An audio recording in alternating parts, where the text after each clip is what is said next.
This is the 7-step annual game plan that some of the world's top trading firms pay me to teach their traders, and the same process I use to make over $100 million in verified trading profits. After 15 years trading health for wealth, I'm here to share with you the process you should use to level up your trading in 2026. I'm not exaggerating when I say my annual trading game plan is the most important document I create each year. This plan funnels down into all the individual daily actions I need to take, and those daily actions determine whether I end up where I want to be by the end of the year. Step 1. Do your annual review, because your game plan should be built based on your actual results and driven by data. So before you even begin to build a game plan, you need to do your annual trading review, and I show you how step by step in my previous video here. So if you haven't seen it, you need to watch it after this one. And step 2 is to ask the most important question. What are the biggest constraints to my trading right now where, if removed, I could double or triple my trading P&L in 2026?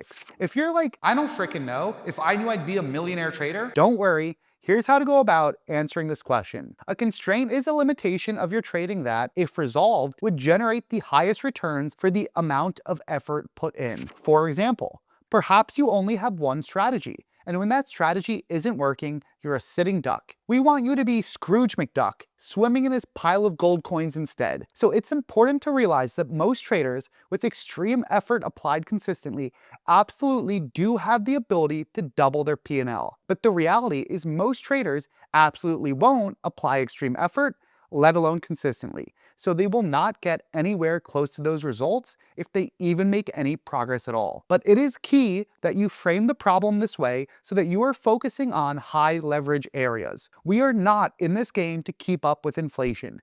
We are here to shoot the lights out by working our ass off and becoming the best trader we can be. So what are some examples of constraints? A lot of these will depend what stage you're at in your trading journey. For me, at my current level of trading, I'm mostly focused on executing at the best of my ability rather than expanding strategies.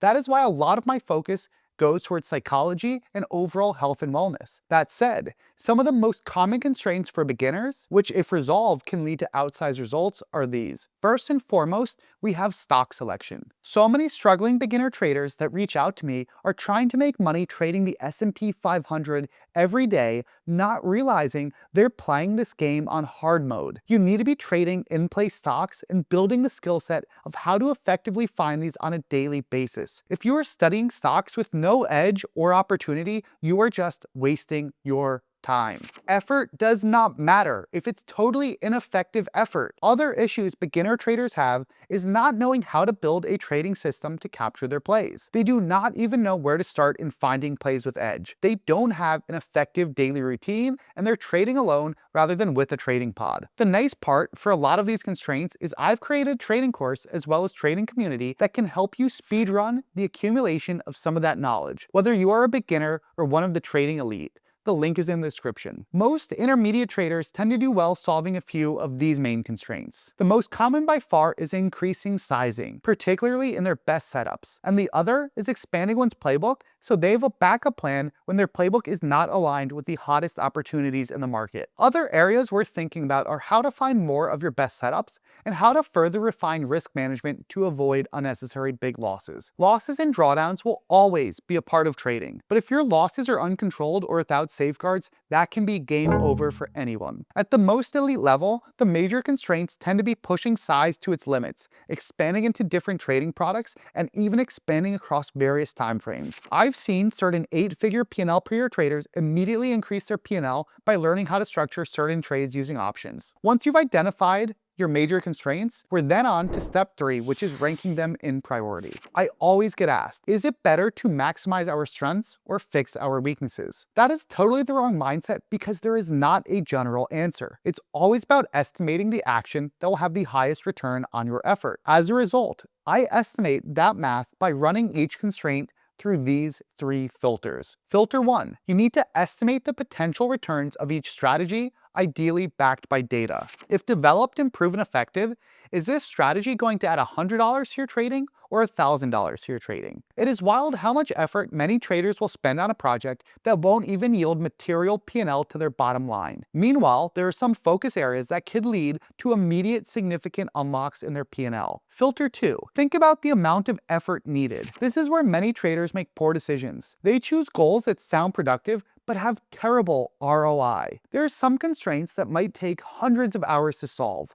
Others might be as simple as a single hour. Think about this. Is it better to pursue Project A that might make you $10,000 in potential P&L but takes 100 hours? Or is it better to pursue Project B that might make you $20,000 in potential P&L but require 400 hours? Obviously, we want to use the first project, and doing so would yield you double your hourly rate. Yet so often we make these mistakes as traders. That doesn't mean we don't want to pursue Project B at all, just that all things equal, we want to pursue our highest return projects per hour of effort first. Here is one other huge conceptual unlock that is worth me explaining. One-time effort projects versus continuous effort projects. One-time effort projects are projects where the work needs to be done once, yet you get the benefit of the project into perpetuity. Meaning, you do the work once and you benefit every day. These can be incredibly powerful. One example, optimizing hotkeys. That's a one-time investment that pays you through better execution, faster stops, less slippage, and fewer unforced errors. Additionally, this project benefits you on just about every single trade you make. It is crazy how many traders I've worked with that end up eating extra slippage on every trade, which adds up big in the game of trading where margins are so thin. Another example is building out a new playbook. That's a one-time investment in studying, cataloging examples, defining rules, but then you have a strategy you can apply whenever that regime shows up in the future. And third, we can build a better scanning system. Same idea, one-time build, maybe some future tweaks, but ongoing benefit through better opportunity selection. Now contrast that with continuous effort projects. Catalyst research is a good example. It can add edge, but it requires constant updating. The value decays unless you keep doing the work. Some continuous projects can be high return, but only if you have the bandwidth and discipline to keep feeding them. For each focus idea, estimate the effort and categorize it. Break out the time spent for a one-time build versus ongoing maintenance. Filter 3. Confidence of execution. This is a reality check. Some projects are great in theory, but some are more likely to be fruitful than others. So you need to do your best to estimate the odds of a project working out. If you know that there is a 100% chance you can optimize effective hotkeys that improve every trade you make, that project is likely going to have a far higher expected value of your time than pursuing a project that has a 1% likelihood of bearing fruit and might require continuous work over time. In essence, what you're doing is figuring out what trading projects have the greatest expected value to your trading. And much like a traditional worker, you are allocating your time to the area that is paying you the highest hourly wage. Sounds quite like something from traditional finance, but this is truly how it works. Your investment is your time, and you are choosing how best to allocate it into the highest yielding assets. Now the critical step 4. Rank these constraints and focus on only one at a time. 1, not 5, not 10. Because splitting your focus is how you end up improving nothing. You want one focus that you will then apply extreme levels of effort into solving as quickly as possible. Step 5. Dissect how to solve the constraint and break it down into daily actions. Most traders, when they set goals, just toss out a P&L number. That is an outcome goal. I'm not a huge fan of those, and I want to be clear why. I'm cautious of outcome goals because they can derail traders. It happened to me in my biggest loss of my career, which you can hear about more in this video, and it also happened to Kenny, my good friend at S&B Capital back in 2022. If you get too attached to an outcome, it biases your decisions. You start trading your P&L. You start forcing trades. You start pressing when you shouldn't, or if you have reached your goal, you don't press enough past that. Not to mention that at the end of the day, you can't control the market opportunities and you can't control any outcome. All you can control is your daily inputs. If you're trying to expand your playbook, set a game plan of how you're going to do that. How many charts will you database? How many will you write up? When will you work on that each day? How can you work on the project with other traders in your trading pod? Literally be as specific as possible, dissecting all the steps necessary to achieve that on a day-to-day basis and plan them out. Step 6, and this is always overlooked, Optimize your environment as much as possible.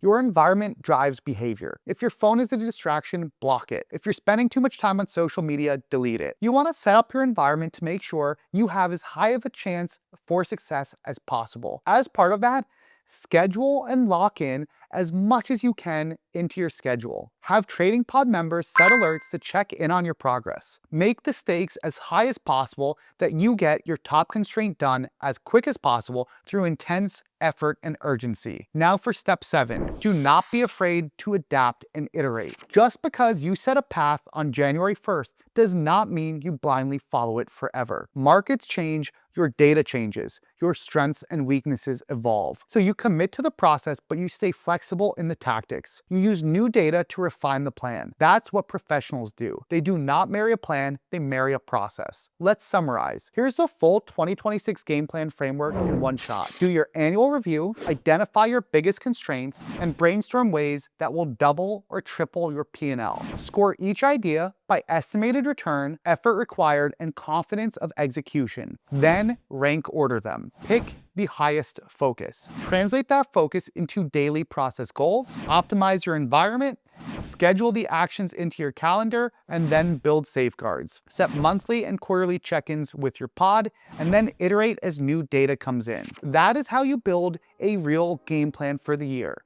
It's not motivation, it's not hype.